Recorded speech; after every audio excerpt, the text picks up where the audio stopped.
నిజామాబాద్ జిల్లా బోధన్ పట్టణంలో పోలీస్ శాఖ, రవాణా శాఖ ఆధ్వర్యంలో మహిళా బీసీ సంక్షేమ వసతి గృహంలో రోడ్డు భద్రతపై అవగాహన సదస్సును ఛాయాచిత్ర ప్రదర్శన నిర్వహించడం జరిగింది. ఈ కార్యక్రమానికి ముఖ్య అతిథిగా బోధన్ ఏసీపీ శ్రీనివాస్ పాల్గొన్నారు. అదేవిధంగా బోధన్ ఎంవీఐ శ్రీనివాస్, ఆర్మూర్ ఎంవీఐ వివేకానందరెడ్డి, పట్టణ CI Venkatanarayana, assistant BC welfare officer Narsaiah, BC welfare officer Lalitha తదితరులు పాల్గొన్నారు. ఈ సందర్భంగా ఏసీపీ శ్రీనివాస్ మాట్లాడుతూ రోడ్డుపై నడిచేటప్పుడు తీసుకోవాల్సిన జాగ్రత్తల గురించి, అదేవిధంగా వాహనాలు నడిపేవారు తీసుకోవాల్సిన జాగ్రత్తల గురించి వివరించారు. ద్విచక్ర వాహనాలు నడిపేవారు తప్పక హెల్మెట్ ధరించాలని, 4-వీలర్ నడిపేవారు సీట్ బెల్ట్ ధరించాలని, సెల్ ఫోన్ లో మాట్లాడుతూ వాహనాలు నడపరాదని, ద్విచక్ర వాహనంపై త్రిబుల్ రైడింగ్ చేయరాదని, వాహనాలను మితిమీరిన వేగంతో నడపరాదని, పాదచారులు రోడ్డు దాటేటప్పుడు చూసి నడవాలని పలు సూచనలు, సలహాలు చేశారు. నియమాలను పాటించిన వారిపై కఠిన చర్యలు తప్పవని తెలిపారు. అదేవిధంగా విద్యార్థులతో రోడ్డు భద్రతా నియమ ప్రతిజ్ఞ నిర్వహించడం జరిగింది. ఈ కార్యక్రమంలో రవాణా శాఖ, పోలీస్ శాఖ, బీసీ వెల్ఫేర్ అధికారులతో పాటు హాస్టల్ సిబ్బంది, విద్యార్థులు పాల్గొన్నారు.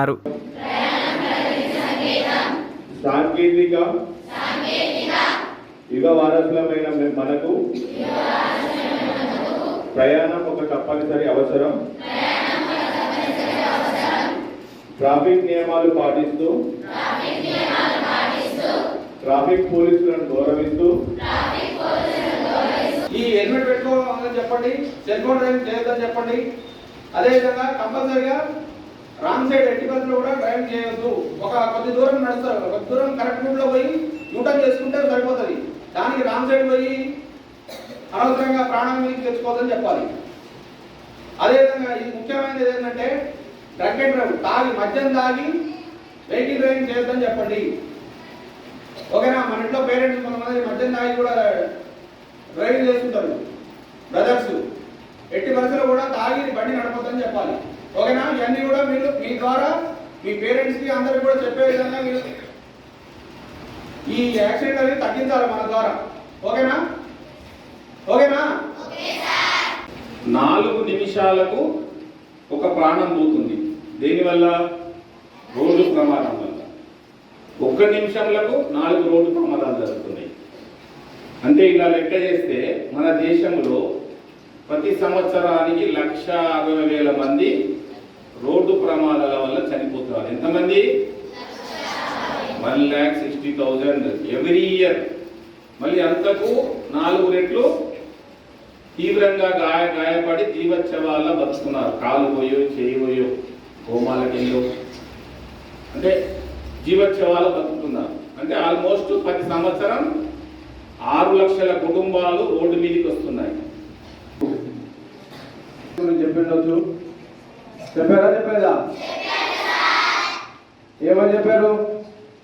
ఈ మీకే కాదు, మీ అన్న, మీ పెద్దయినాక మీ పెద్దయినాక మీ తమ్ముడు కానీ, మీ అన్న కానీ, మీ నాన్న కానీ, మీ మామ, మీ బంధువులు, మీ ఫ్రెండ్స్ ఎవరైనా సరే 18 సంవత్సరాలు నిండిన తర్వాతనే మోటార్ సైకిల్ కానీ, కారు కానీ నడపాలి.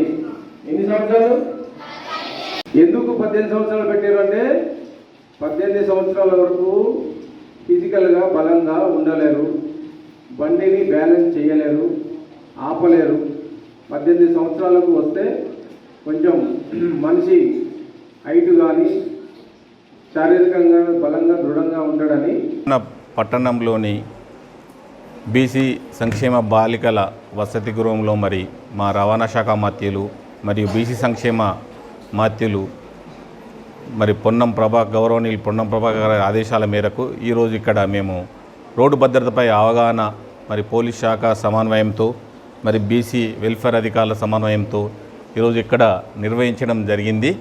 ఇక్కడ మరి 300కు మించి బాలబాలికలు మరి ఇక్కడ హాజరు కావడం, వారు శ్రద్ధగా వినడం, మరియు నా యొక్క సహచరుడు ఆర్మూర్ మరి ఎంవీఏ వివేకానందరెడ్డి గారు కూడా వారు చక్కని పవర్ ప్రజెంటేషన్ ఇచ్చారు. అలాగే తన బిజీ షెడ్యూల్ ఉన్నా కూడా వారు మరి ఏసీపీ గారు శ్రీనివాస్ గారు రావడము, అలాగే టౌన్ సిఐ గారు రావడము, మరి బీసీ సంక్షేమ అధికారులు మరి వారు ఎక్కడి నుంచో మన నిజామాబాద్ పట్టణం నుంచి రావడం నిజంగా చాలా సంతోషదాయకము. ముఖ్యంగా ఏంటంటే మానవ జన్మ గొప్ప వరం అని మనం పురాణాలు చెప్తున్నాయి. మరి భగవంతుడు మనల్ని 100 ఏళ్ళు బతుకురా అని మనకు ఈ భూమి మీదకి పంపిస్తే మరి మనము ట్రాఫిక్ నియమాలు పాటించకుండా అర్ధాంతరంగానే మనము తనుమును సాలిస్తున్నాము. మరి ఎందుకంటే హెల్మెట్ ధరించక, అంటే అన్నీ తెలుసు. ఇప్పుడు బైక్ నడిపే వారికి హెల్మెట్ పెట్టుకోవాలని తెలుసు, కారులో కూర్చొని ప్రయాణించే వారికి కానీ డ్రైవింగ్ చేసే వాళ్ళకి కానీ సీట్ బెల్ట్ పెట్టుకోవాలని చెప్పు అన్నీ తెలుసు. కానీ ఏంటంటే మనం నిర్లక్ష్యం నీళ్ళలో బతుకుతున్నాము. కాబట్టి ఏంటంటే ఒక్కసారి చేస్తే తప్పు అంటారు, రెండోసారి చేస్తే పొరపాటు అంటారు. మరి ఆ పొరపాటే అలవాటుగా మారుతుంది ఇప్పుడు. ఎందుకంటే ఆ తప్పు చేయడమే అలవాటుగా మరి ప్రజలు అనుకుంటున్నారేమో అనిపిస్తుంది. ఎందుకంటే అది వాళ్ళకే నష్టం. ఎందుకంటే చూస్తున్నాము ఇప్పుడు మన వివేకానంద రెడ్డి గారు చెప్పినట్టు గణాంకాలు చెప్తున్నాయి. అంటే 150,000 మంది అంటే అంత ఇట్స్ నాట్ ఎ జోక్. మరి ఒక 5 లక్షల మంది మరి గాయపడడం తీవ్రంగా, అంటే 6 లక్షల కుటుంబాలు మరి రోడ్ల మీదకి రావడం అంటే వాళ్ళ కుటుంబాలు చిన్నాభిన్నం అయిపోతున్నాయి.